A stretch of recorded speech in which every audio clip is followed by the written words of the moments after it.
Please forgive any language mistakes. English is not my first language. For a little context, my family is really spiritual.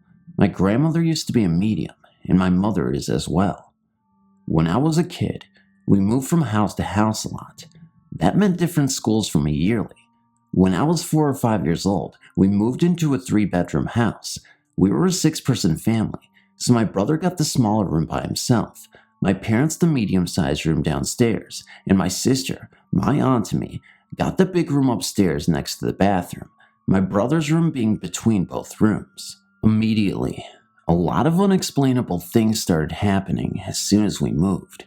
Random objects switching places, the sound of footsteps at night, TVs turning on by themselves, etc. What I remember the most is a man, physically similar to my brother, that used to stand in my window every night.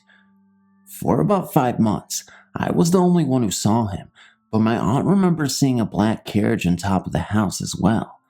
Of course, over time, we would tell people that this occurred, and no one would believe us, or at all. And it became incredibly frustrating knowing that nobody would believe us if we told them. A couple months went by, and the man that I had just described, this ridiculously creepy ghost man I saw, who we called Giorgio, started to exchange words with me and talk, telling me he was going to hurt my family if we didn't leave, and consistently threatened all of us in order to scare us away. Every night I heard this creature harass my family, but again, no one really believed me. One day my sister told me she was home alone, and she was about to take a shower, when she saw who she thought was my brother walking to his room. She said, "Jesus, you scared me. Are you going to work? Do you want to shower before me?" She got no reply, and looked through the entire house and saw no one there. Eventually, my mom started to get sick, always dizzy, always throwing up, until she heard the ghost's voice say he was going to hurt her until we had to leave. We ended up moving out of the house until 3 weeks later. Thanks for reading. On the week of Thanksgiving Day in 2015, I became very ill. I was vomiting blood. There was blood in my urine and stools. The day Thanksgiving, my son made dinner, which I ate greedily because that week I was unable to hold food down. I had a constant need for water. I was drinking water, but unsuccessfully because once I did, I only vomited it back up. It was only when I was projectile vomiting blood that my son called 911. I was taken to the hospital to be admitted and diagnosed with a ruptured stomach ulcer. I was treated and released a week later. The day of my release, I came home and collapsed. My son called 911, and I was taken to the hospital. I woke up the next day to be completely paralyzed, only able to move my head. I couldn't move any part of my body. I would choke on water and food. They did a test and determined I lost the ability to swallow. I was broken. They said an unknown virus had attacked my nervous system. I then had to be put on a respirator as my body was slowly dying. Then numerous CAT scans, blood tests, or MRIs was unable to find the source. I was in and out of consciousness. Then one night, I was visited by a figure in a cloak black outfit. I wasn't scared, but then 2 appeared. They seemed to be arguing over who was going to take me. I was freaking out but calm since I lost the ability to scream out. I was forced into silence. I watched as the black cloaked figures with no face but skeletal fingers argued over who would be taking me. I then started to recite the Lord's Prayer, and then a powerful voice said that they weren't taking me. I then was asked by the powerful voice what I would change about my life, but the questions were presented on a wall by an overhead projector. I answered how I would change my life. The black figures disappeared, and the next day, I awoke but not understanding what happened. Was I visited by Grim Reapers? Was the voice of God what saved me? I never told anyone of this because I was told by certified nurses' aides I hallucinated often as this unknown disease took over my mind. I now know what my diagnosis was. It was transverse matildis. Was it a hallucination, or was I visited by death itself? Thanks for reading. In the winter of 1992 in Silver Spring, Maryland, a married couple of 25 years were murdered. Whom were they murdered by, you ask? Wait for it, their son. Yes, that's right, Their own flesh and blood ended the lives of the people who brought him life. The following story is one of the most gruesome murders from my neighborhood. The parents' names were George and Dorothy Betchold. The house is actually 3 miles away from mine. My family had just moved into the neighborhood too, so yeah, what a great welcome. Their son Brian, while in Florida, turned himself in 10 days after the slaying. Neighbors who tried to get in contact with Betcholds assumed they were on vacation. Brian Betchold told police in Florida town that the devil made him do it. The police arrive, and what's even more disturbing is the fact that his mother, who was decaying on her armchair, was suffering from cancer, so she had her oxygen tank by her side. I can't even imagine seeing that. To add even more to the eeriness, his story reminds me of the notorious serial killer, the son of Sam. Brian killed his parents because his pet Rottweiler, who was the devil, told him to do it, but then Jesus told him to turn himself in. Brian is currently committed in a hospital for the criminally insane, where he will be for the rest of his life. As I look at a picture of him, 7 years after the murders, you can see the insanity. Not posted on here for a while, but have had a strange experience and would like some thoughts on it. As I have mentioned before, my youngest son has autism and attends a school that specializes in a wide range of differing abilities. I had attended his progress meeting, and as it finished close to the end of the school day, had decided to take him out the 20 or so minutes early, walk him into the nearby town, and treat him to dinner as he had gotten an excellent review. The school is set back from quite a busy road, and so obviously there is a crossing available for safety, and I always use it as there is traffic coming in both directions and is always busy and fast moving. I also encourage my son to use it as due to his differing perceptions, he doesn't comprehend dangerous situations, and I'm constantly drilling road safety into him, using the crossing, looking both ways, etc. Anyway, we pressed the button to stop the traffic. As I always do, I was holding his hand and coaching him. What do we wait for? The green man. Yeah, that's right we do. Cue the green man. It flashes up, and a loud beeping sound lets us know we are safe to walk across. As we are crossing the second half of the road, I look to my left to see a car coming towards us faster than it should be. It's not stopping for the lights.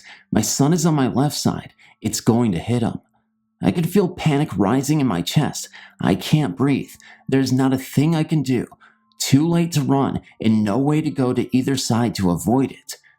Then suddenly, out of nowhere, I feel a breeze lift my hair, and suddenly, I feel totally calm, almost protected. Yes, I know how strange that sounds. I really can't explain it because seconds before my heart was pounding, I was terrified and convinced we were going to be mown down.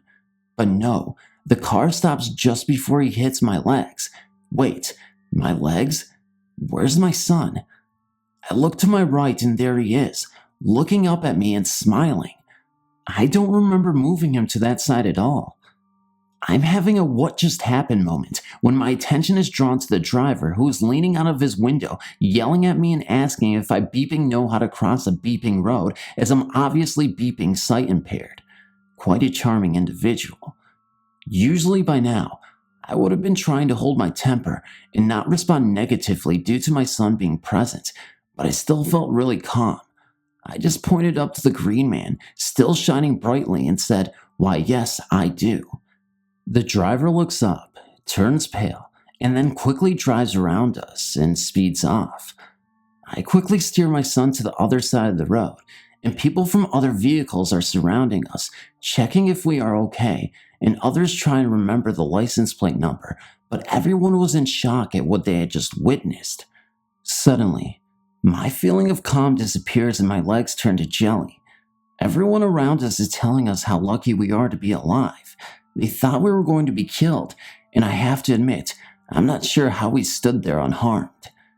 An older gentleman pats me on the shoulder and says, "Well, young lady, someone was watching over you today." Later on, I started thinking about it. Could he have been right? Was someone, something, watching over us? I remember the sudden feeling of total calm and protection that came over me. The fact my son was suddenly on my right, when I know he was on my left side initially, and I have no recollection of him moving, or moving him myself. Did I just do it instinctively and not realize? I'm not sure. It happened so quickly, but it seemed at the time that everything was in slow motion. Was it just luck? A guardian angel, perhaps? I welcome any thoughts on this. During one hot Saturday morning, my mom decided that she wanted to go to our hot springs resort, so she brought my older sister, a maid, and I with her. While there, my sister and I had a huge argument. I was so angry that I left and took a shower in my brother's room. My brother's room has 2 doors, one connecting to the living room and the other one to the bathroom. While taking a shower, I heard a knock from the door of my brother's bedroom, so I turned off the shower and I said out loud, "Who's there?" and no one answered. I thought maybe it was just my imagination, so I let it go. I turned on the shower again, and then after a few minutes, I heard a knock again, and this time it was loud. I turned off the shower again, and again I asked, "Who's there?" and again, no one answered. At this point, I was getting angry, thinking that it was my sister who was doing the knocking. I opened the door to my brother's room, and there was no one there. I closed the door again and turned the shower on. After 5 minutes or so, I heard several knocks, but this time it was very loud and clear and felt whoever was outside had to use the bathroom badly. I ran to the door with wet hair and shampoo and about to scream my ass off whoever was in my brother's bedroom, but no one was there. I grabbed my robe and ran to the swimming pool, cursing and yelling, and when I saw my sister at the pool, I screamed at her. She looked quite shocked. Our mom, who heard everything, approached me to calm me down. I told her, "How can I calm down when sis here kept knocking at the door? It's not funny. I'm trying to take a shower. She should be more mature." I looked at my sister and she said, "I was here all the time, swimming." And I called her a liar and she said, "No, really, I was here all the time. Right, Mom?" My mom turns to me and says, "Yes, that is correct, honey. She was here the whole time." And I said, still fuming mad, "Well, I heard knocks, loud knocks, and it's not funny." My mom then decided to look at my brother's room. She told my sister to get out of the pool, and we both took my mom to the living room, and she quietly said, if Em got out of the pool, she would have had wet footprints inside her brother's room, in the living room, all the way to the swimming pool area. There would be water around this area, but there is none, so it couldn't be her. She does have a point. It would take my sister maybe about 5 minutes to run back and forth from the bedroom to the swimming pool, and there would be water splattered all over the floor. After that, my sister finally said sorry. I was spooked. We all were. But it didn't stop there. Throughout the years, there were stories from tenants that they would hear knocks on the second floor of the other house at 3 a.m., dogs barking in the living room at 2 a.m., a white lady looking out of the second hall balcony, footsteps on the stairs, a little boy staring at my sister while she was sleeping. Thanks for reading. It was one afternoon, and I'm preparing to go to school. I was combing my hair when my phone rings. Hello? The usual greetings when someone called you through phone. It was my friend. She was waiting for me in front of our school's gate. I was about to go outside when an unregistered number called me. When I answered it, I didn't hear anything. Then again I said hello, and then a soft voice of a lady says hello back. I get annoyed because it imitates the way I said hello in the first place. Then I asked her who she is, but I didn't get a reply. I look at the phone thinking it got cut, but seconds are still running, so I put back the phone in my ear and again said hello to confirm if she's still there. She again imitates me, but this time, saying hello several times as if she's trying to make me mad, but in some way it kind of freaked me out since her voice was soft and it feels like the voice became louder every time she says hello. The call was cut automatically. I went outside to go to our school since my friend is waiting for me, but while walking, I tried to call the number several times, but the operator says that the number is not in use. Then my mom called me later that day and informed me that my dad's aunt passed away that afternoon. I told her what happened to me that afternoon, and she thought that maybe it's my dad's aunt. We are not that close though, but whenever she's visiting us in our house, she will always bring gifts for me, and she always says that she's proud of me. It gives me goosebumps and teary eyes every time I think of it. Even now, when I'm typing this story, I got goosebumps and I felt the urge to cry. I live in a small flat in Cape Town, not an old flat. I believe it used to be a garage. I've been experiencing strange occurrences my whole life, but now that I have moved out of my parents' house, it seems to have increased. It could be because I am able to just be myself. I've always been sensitive to these things, so maybe a lack of distractions have made the occurrences happen more frequently. It started with strange sounds and finding objects in different places than before, and the feeling of being watched, the usual. It wasn't until recently that I started to feel a little scared, and I'm sure it's because my fiance and I have been going through a difficult time together, and there's been an increase in negative energy. About a month ago, I woke up from a noise that sounds like stuff being dragged across a table, got up and checked, but saw nothing. Often what we do when we've had a tough week, we pull the bed into our tiny lounge and watch TV and play games until we fall asleep. We will do this for the whole weekend. The first night I was struggling to fall asleep. I was sick and had a general feeling of unease. At around 3 a.m., I heard very fast knocking on the front door. It being 3 a.m. and us living in a security complex, I figured it was just a spirit trying to tell me something.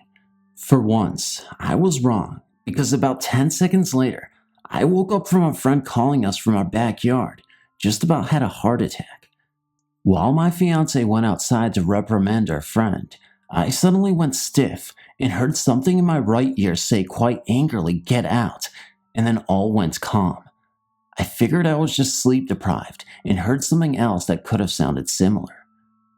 The next morning, I woke up and did the usual breakfast routine.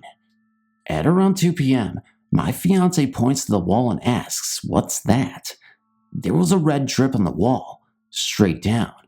Our wall has a bit of a texture, so for anything to drip down in a perfectly straight line is really unusual. Never mind the fact that it is in the middle of the wall above eye level and red in only one, not a sign of any other red marks anywhere. I wipe it off the wall and continue with my day. The next day, we wake up to another red drip mark in the kitchen this time. Same red as the day before, just a different wall. Again, no sign of red anywhere else. These marks were in places where we would definitely have seen them during our normal daily routines. 2 days later, I found my hamster dead in her cage. She was old but had gone from super energetic to barely emerging from her nest in the space of 1 day. I knew this day would come, but when I found her, she had her eyes open and her front paws pressed together. I was a little freaked out about the drip marks but shook it off. No physical harm done, so I did not feel threatened. The week starts again, so the bed goes back into the room and the week continues. I think it was a Wednesday night. We were watching TV and we heard what sounded like hammering coming from the ceiling. We have nobody above us or next door to us or even next door to that flat. The hammering continues for about 15 minutes. We decided it was time to go to bed, so I got my bed ready, go pee, and head back to the lounge to get my glass of water. My water was on the table that is against the back wall of the lounge, also where my hamster cage used to be. As I approach the table, a huge bang comes from the wall that shakes the paintings hanging against it. I couldn't move any closer. I left the water and just went straight to bed. Didn't sleep well that night. Since then, activity has stopped. The odd feeling of being watched here and there, but nothing else. I've developed insomnia since then, though.